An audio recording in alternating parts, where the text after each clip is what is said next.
what you did for Cadillac, you know, certainly it's not Cadillac's fault. They deserve to get what they get. It's just, when do we do our own car? Is there a new name? How many, you know, the whole discussion, we talked about reparations and awareness, you know, the whole discussion about what we've been saying with this awareness camp, these sneakers. I think, none of y'all don't know Phil, Nike. Y'all don't know him. He's a $10 billion business by himself.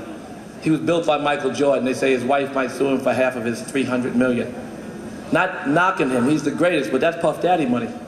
And the real opportunity to build your own and buy into your own, empower your own, and with all the opportunity you have is one that, and I want to say something else about Kevin, what he says about, when we talk about this $2 billion clothing business that the hip hoppers built, know that Levi lost $2 billion like out their pocket. They're $6 billion. And trying to figure out where it went to $4 billion, but that's only Levi's. So wait, Polo was $1.3 billion by itself, and they lost a couple $100 million. None of it went, not that much went to us. So the idea of empowering each other, taking those blessings and sharing them, you can never give away enough blessings, and you can never share enough of your access, because you are a drop in a bucket. And when you start to think that you're competing with your brother, you're hurting yourself, because your heart won't let you get to the next level. You'll never get the caked up like Irv Gotti or like him if you think that you're competing with your brother. I hope y'all heard what they said before the break. You got to share your knowledge and blessings about the business and kind of help each other up, and I think that is so important. And that concludes our coverage of the WGCI Music Seminar. Now let's hear what Irv, Russell, Kevin, and Ashanti's last words of advice are. I was just saying, like, these seminars, I don't come to these seminars too much, and I don't like speaking too much because let him finish. Don't be mad at me, y'all. Don't be mad at me.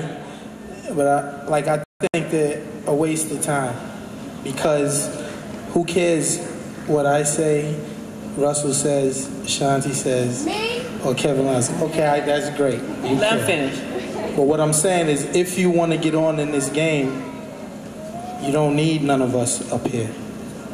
You don't need nothing except your drive and desire.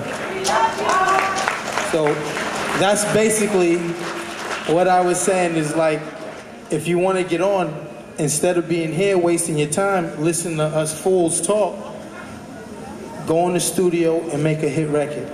A hit record will change your life. You make a hit record, you're gonna get everything that you want.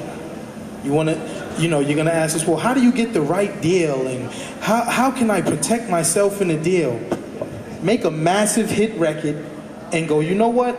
I want $10 million. Say, I want my own label and $10 million, and stand like this with the ice grill and say, I'm serious. And you know what they're gonna do? Oh man, we're gonna have to give this guy a $10 million deal in his own label.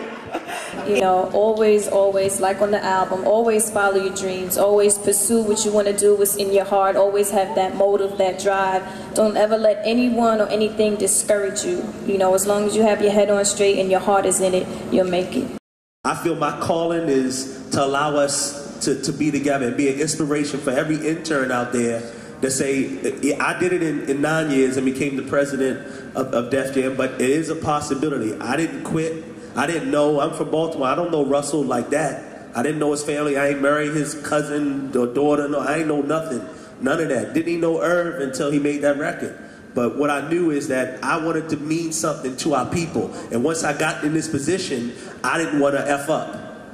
I didn't want to go spend money and put myself on posters and be like this and say I'm fly or none of that. I wanted to have a watch on, some Fat Farm classics, some Fat Farm, and just come to work every day, keep my head down, and provide an opportunity and be that inspiration to that next intern, that next assistant, that next artist that didn't really have what it took to be an artist but wanted to be an executive. So my blessings go out every day, and who knows what your calling is. Just take a little bit from each of us and figure out what you got to do to make it.